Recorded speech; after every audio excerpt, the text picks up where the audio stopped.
in Knox, Pennsylvania. He has served in education for 11 years and has been nominated for PA Teacher of the Year twice. He is also an active member of the community, helping organize the Special Olympics, and his family is the campaign ambassador for 2017-2018 for the United Way of Clarion County. Conrad currently resides in Chippenville with his wife Hope and his daughter Brianna, both of which are here tonight. Conrad Warner will be running a write-in campaign for state representative in District 63 in order to face off against Donna Oberlander this fall.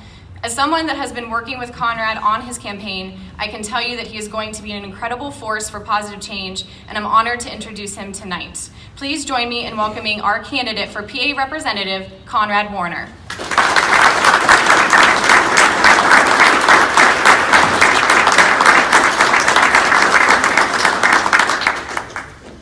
So, before I say a single word, let's take a second and let's congratulate some people.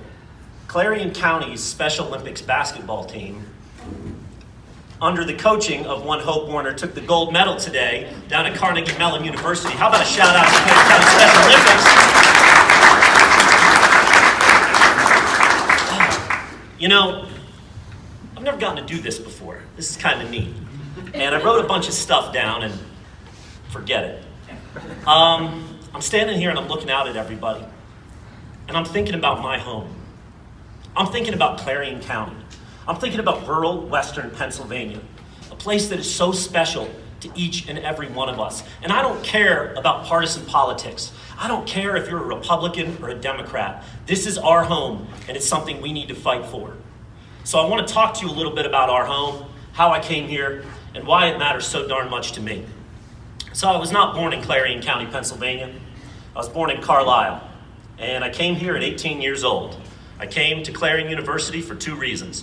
I wanted to play football, check, and my girlfriend was coming here, check. Now that we've established I'm a phenomenal decision maker, I would like you to vote for me as a write-in candidate in May, and again in November. Thank you. Not done? Okay, so there's a little bit more.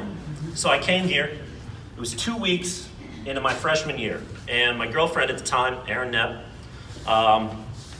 she would walk down and she would meet me at the stadium after every football practice, and we'd walk back to campus.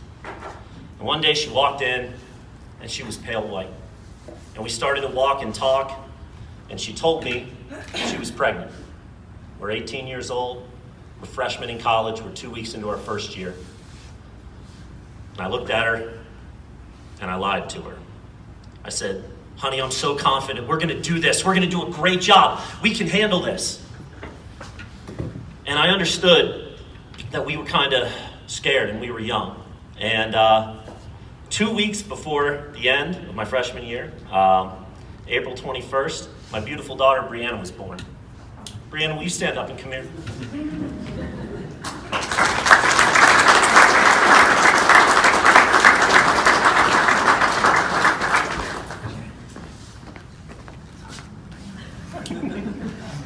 This is every 15-year-old girl's dream, stand in front of a crowd of people, awkwardly next to your father.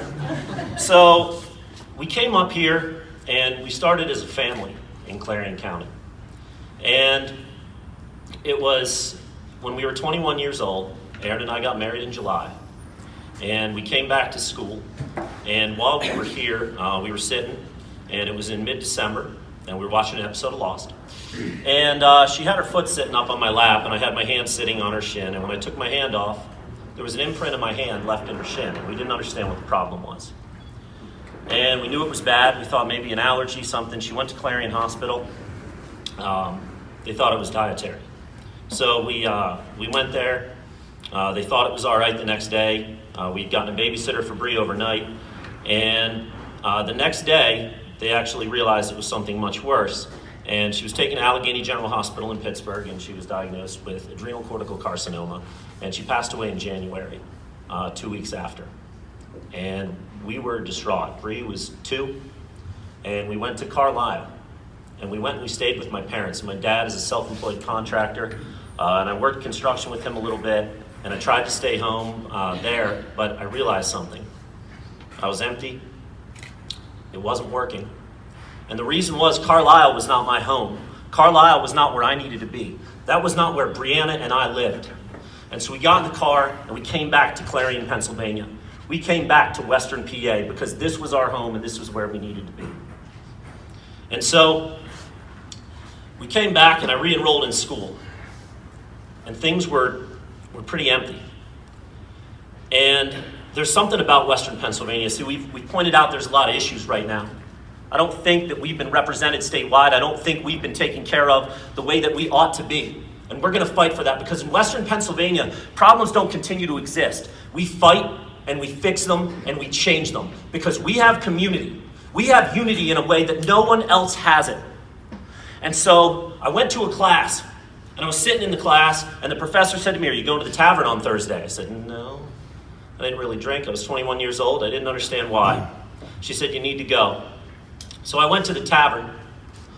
As I walked down the street, there was a line of Clarion County residents wrapped around the block. And I didn't know any of them. I was nobody. I was a student at a university with no connections in the community at all. And yet thousands of people came out and they took care of those expenses. We were living in government subsidized housing, apartment F1, Penn Court apartments. And this community lifted us up and took care of us. And it wasn't about partisanship. It wasn't right or left. It was because we were people who needed help. And when you need help in Western Pennsylvania, you get it. Because we have communities that care. So I threw away everything I wanted to say. Dr. Jolly, will you stand up for a minute? We've met. Will you come up here? Sorry. I hate to embarrass you and water fell, but will you come up here for a second? Actually, come on up. Come on up. So we've actually met. And I don't know if you remember this, but it was right after we came back. I came and I sat in your office. I'd never had you for a class before. And I sat in your office because I wanted to know that my 2.5-year-old was going to be okay sometime. And that she would recover from this. And you told me she would. And we had a conversation about that that gave me a confidence moving forward. And you had no reason to do that. You were a professor at a university I'd never had. And yet you did that for me. Because that's this community. That's this university. That's the place that we live. Around for a second. I know, everyone wants to awkwardly stand next to a guy in his very stereotypical politician outfit. So, then one day, Brianna was getting a little older, and I walked down to Clarion University Stadium with her, and she would run around and tackling dummies during practices. And I saw this athletic trainer that was working at the university, Hope McGee. And she was wearing this sleeveless turtleneck sweater. It was very confusing. It was a turtle. I couldn't tell if she was hot or cold. I still can't. Still haven't figured that one out. But that is where I met Hope. I am very smooth and convincing. So I asked for her number, and she gave it to me because she thought I wanted a babysitter. I'm a very clear speaker. Please vote for me. So, Hope, would you come here? Would you come here? I know. You're like, oh no, it's my husband. He's droning on. Okay, this is the woman who taught me to be a Western Pennsylvanian. She gives so much of herself to everything she does. You will not see a day go by that she isn't volunteering for something. There are days where we have to have talks where I'm like, honey, we can't do more. You can't do more, but she does. And she balances that schedule because she cares. She came here from Cochranton, Pennsylvania, and we have made this our home because this is a place where we fit.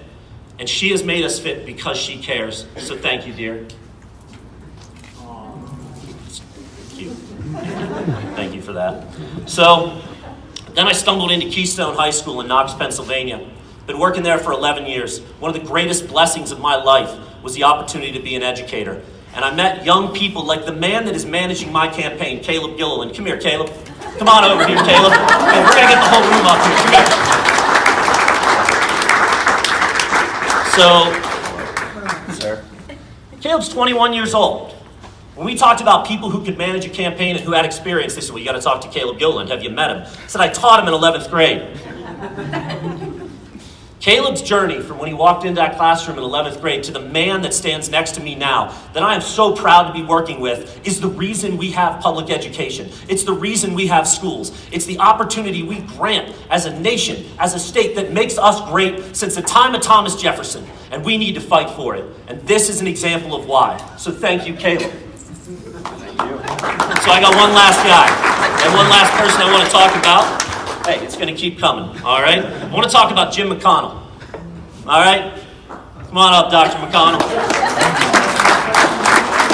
I never had the pleasure or the privilege of having Dr. McConnell for a class. Not once. Thank you. But this man will meet with me any Saturday morning in Michelle's Cafe, and in a sit-down cup of coffee, I learn more about education than I could possibly imagine. And I am better every week because of the conversations we have. Why does he do it? Why do you do it? Because he cares. Because he cares. Because you see this right here? This is our university. This is our community. This is Western Pennsylvania. This is what we're going to fight for. We're going to go out. We're going to go out in April. We're going to go out in May. And we're going to go out through November. And we're going to knock on every door in this county. And we're going to fight for this. Because you know what? It's worth it. Let's make it happen. All right? Thank you very much.